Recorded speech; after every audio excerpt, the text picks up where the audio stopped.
Hey guys, Mithyc here, and today we are back with another Medieval 2 tutorial. So today we're going to be doing army compositions. So chances are, if you're new, this isn't for everyone. I've known many new people to not have this issue, but it's army compositions, like I said. And I was definitely one of the people who had issues with this.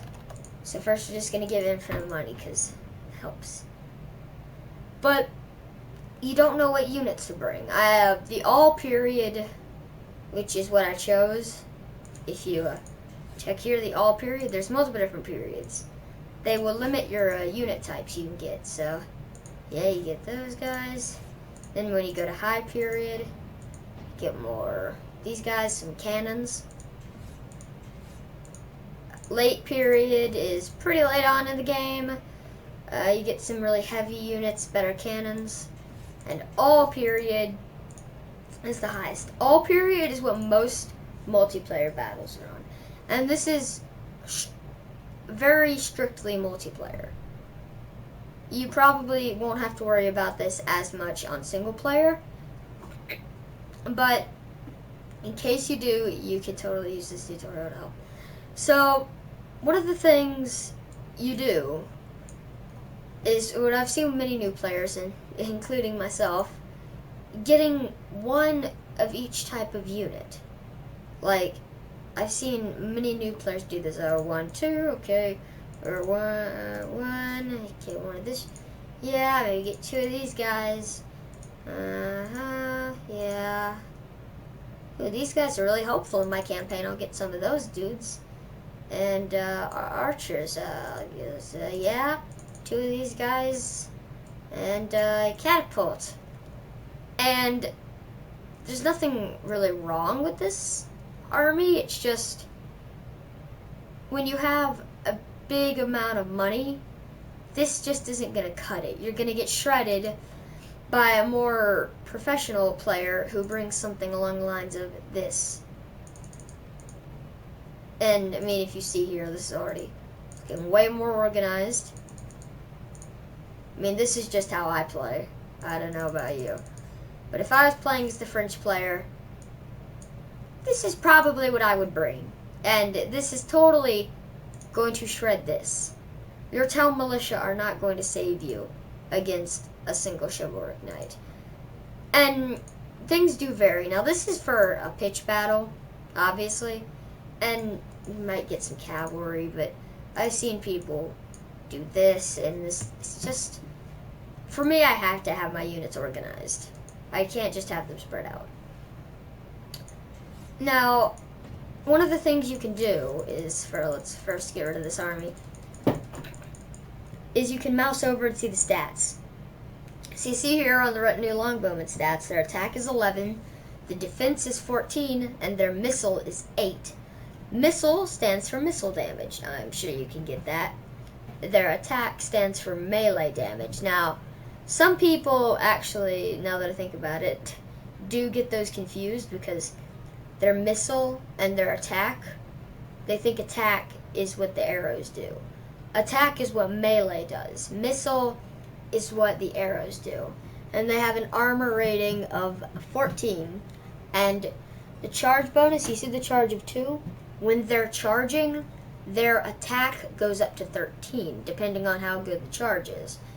And that varies from units. You know, there's attack of 3, and especially with cavalry. Charge bonus of 8, especially with good cavalry. Because then you have huge amounts of damage being put out by those guys when they have good charges.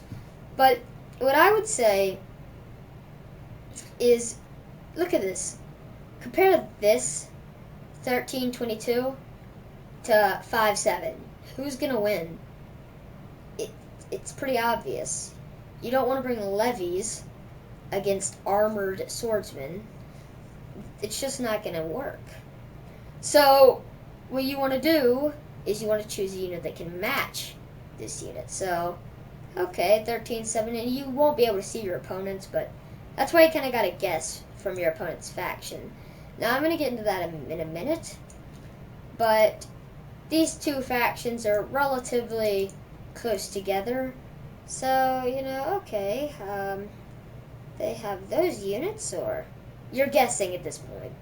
You don't have to guess with most of the Western Europeans, because pretty much what they're going to bring: heavy cavalry, heavy infantry, archers, and if the rules say no artillery, don't bring artillery, and artillery.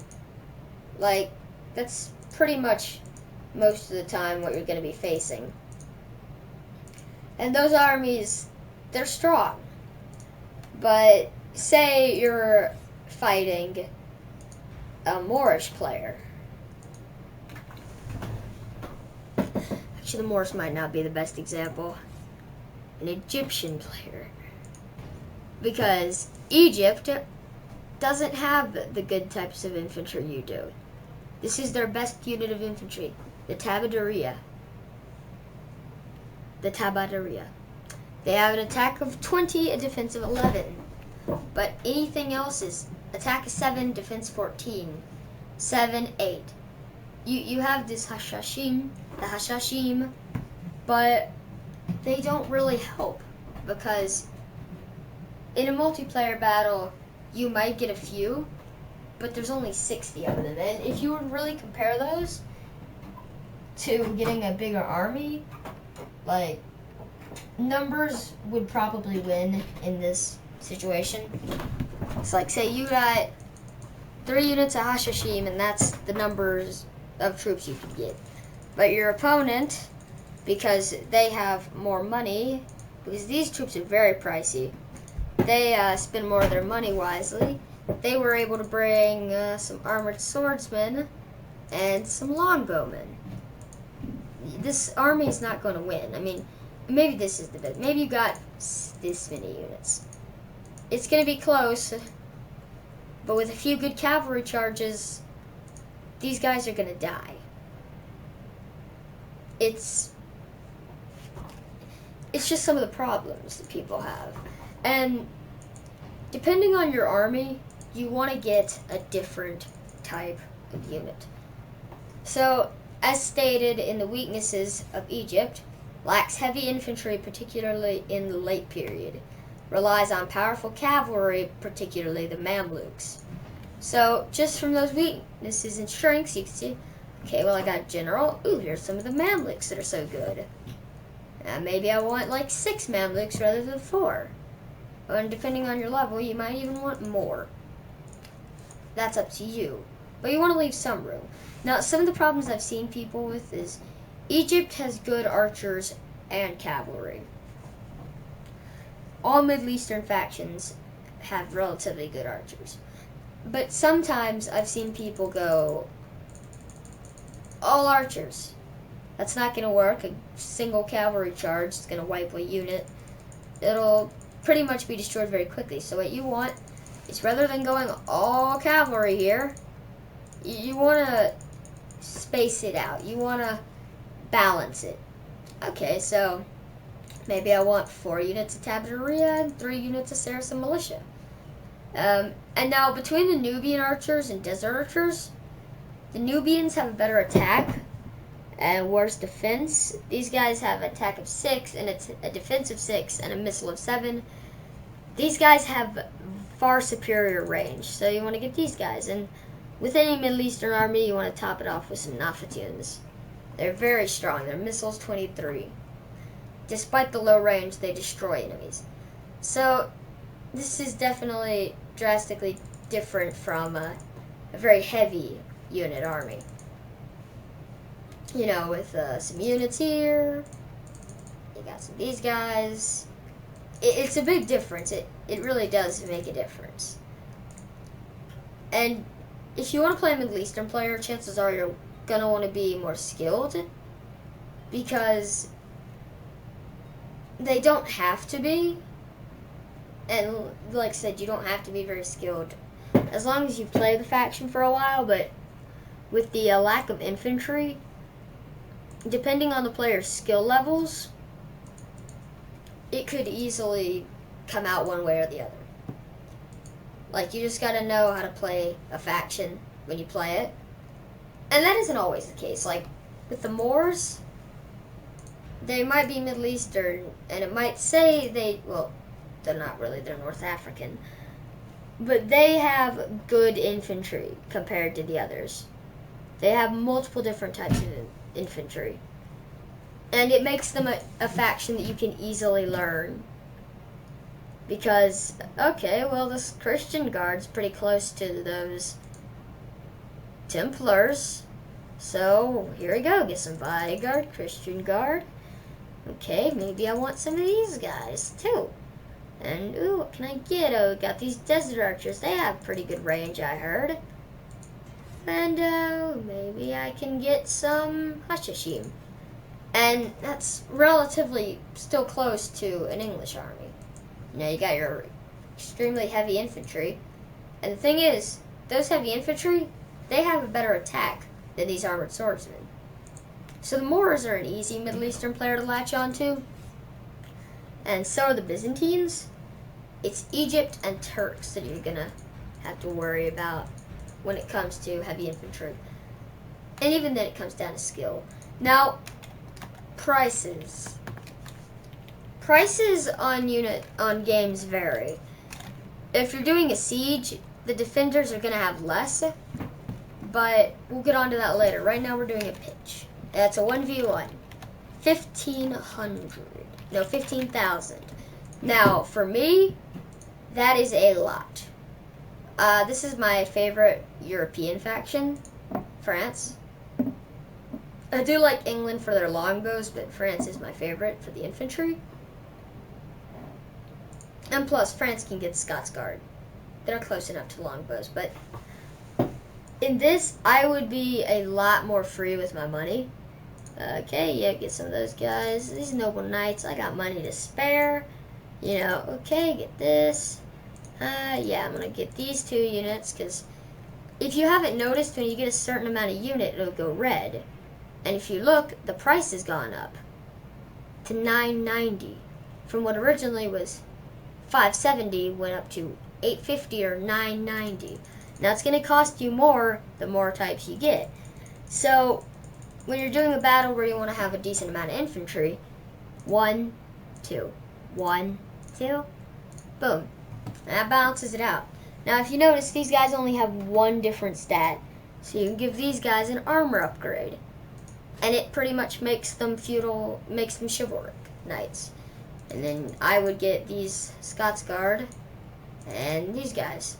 And that would be my army. Obviously, the player over here would get whatever they wanted.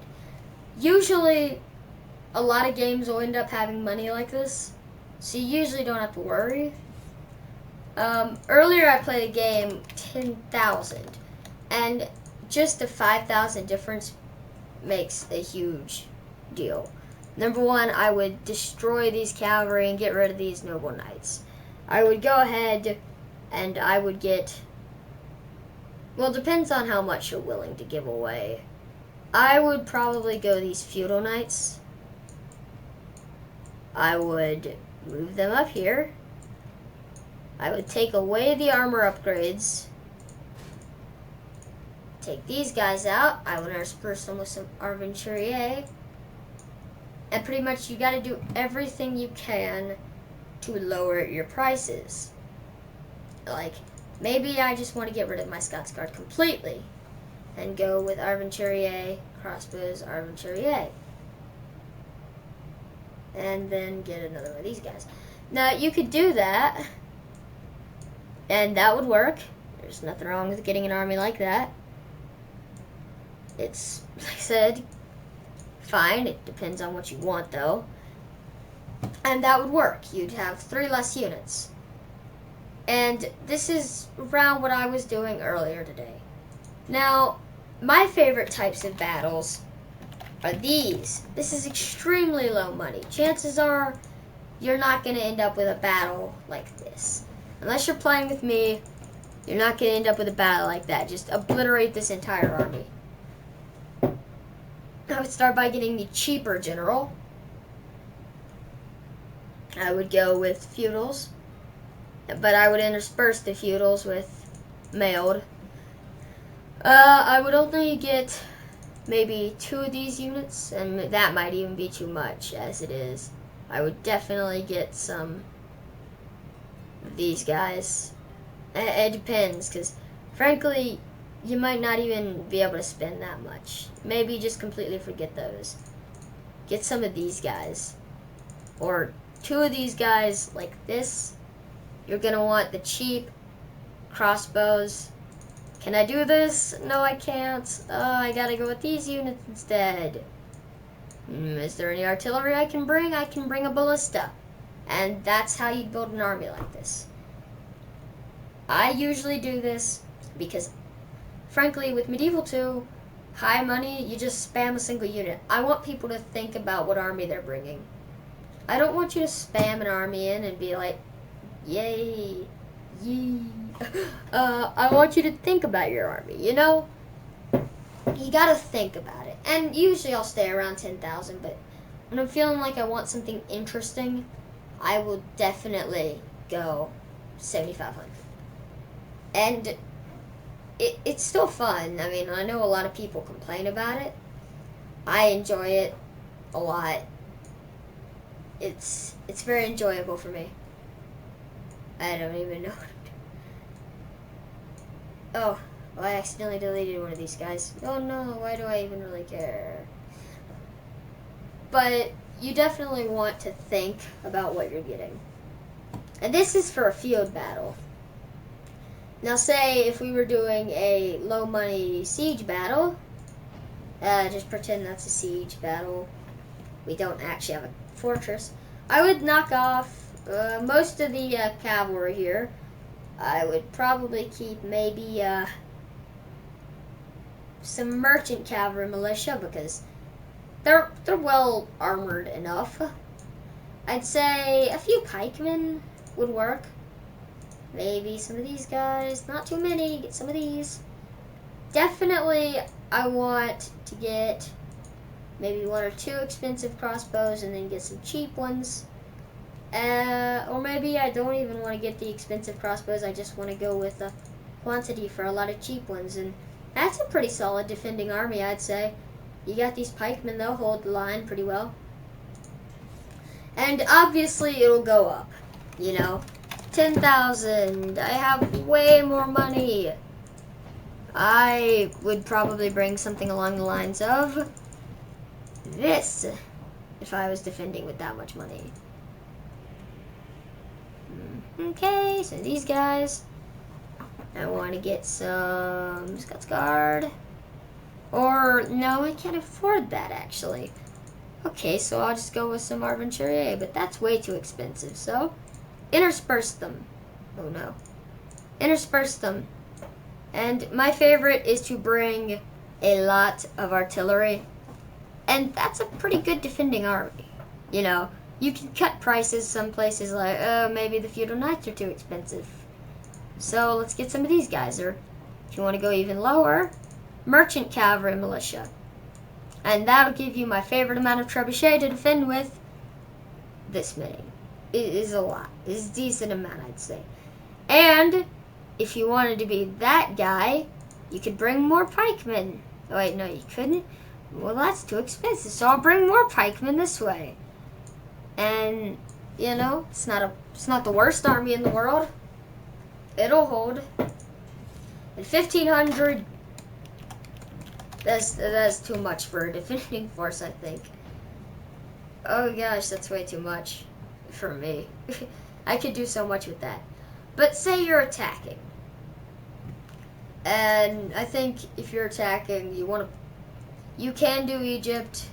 You can do any faction you want, but let's say Holy Roman Empire.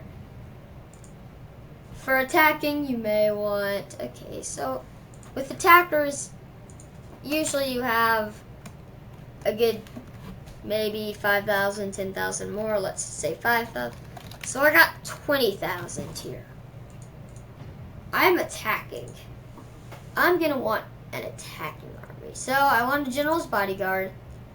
And I want some Teutonic Knights. 3 maybe, because you want to counter enemy attacks. These Gothic Knights are better than these Zweihander, and I have enough money to do that. So that's cool. So I want some feudal knights. Maybe I can armor them a little. Let's see, will that work? That works just fine. But I want some archers too. Lots of archers. And I need some cannons, because who would attack without cannons? And there you go, and you can upgrade your army wherever you see fit. Maybe you want to give your swordsman a bit more experience. In multiplayer battles, you won't get silver chevrons. You only go up to bronze 3. At these guys, maybe your archers need some experience, or your cannons. Your armies, they can be used and made differently. And when you fight, these two armies are going to be drastically different.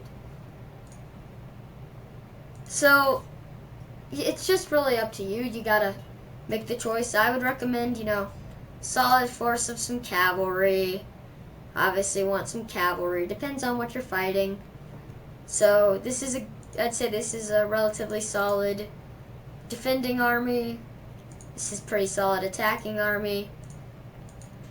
For pitch battles, let's break this. For pitch battles, where you got, say, around like 10,000, which is what most pitch battles have. Okay, you want to get a general, a solid force of cavalry, some conquistadors, and some Knights of Santiago. Or maybe that's too expensive. Like I said, you kind of want to just find out what works for you in your armies. Okay, so you got those guys. Maybe you want some pikemen. You got some knights. Then you want some conquistadors, like 1 conquistador, 2 conquistadors. Obviously, you're going to want some archers. And like I said, it's really up to you what to do with your army. Pitch army, attacking army, a defending army. And another thing I recommend, don't stay with the same faction. Branch out, maybe once you play France, or 3 times. And then you can play the Holy Roman Empire once, and then you play Spain twice, just kind of bounce around. Usually I don't play Egypt, but in the last few battles I've been playing, I decided Egypt, because for our Egypt campaign, I decided I might want to learn how to play Egypt a bit better. Sometimes you could choose a faction through your campaign, It's just up to you. Anyway, I hope this helped you guys with some army composition ideas. Remember to always keep checking the stats, because you don't want to bring a peasant to a fight against knights. That's just not going to work, Why would you bring this guy when you could bring this guy? Obviously, look at that good attack and defense. So 1-1-1. Such a good unit here. This is complete and utter crap. I don't know why anyone would ever want to get this unit. Quality. Just remember, always check your stats. Don't come in with Spear Militia when you know your opponent's going to be bringing heavy knights. And even if that is happening, bring a unit of cavalry. So that when these guys are fighting these guys, this guy will go around and crush them from behind. Tactics also play a big role with your army compositions, but remember to like, comment, subscribe. Hopefully this helped you guys. Mithyc out.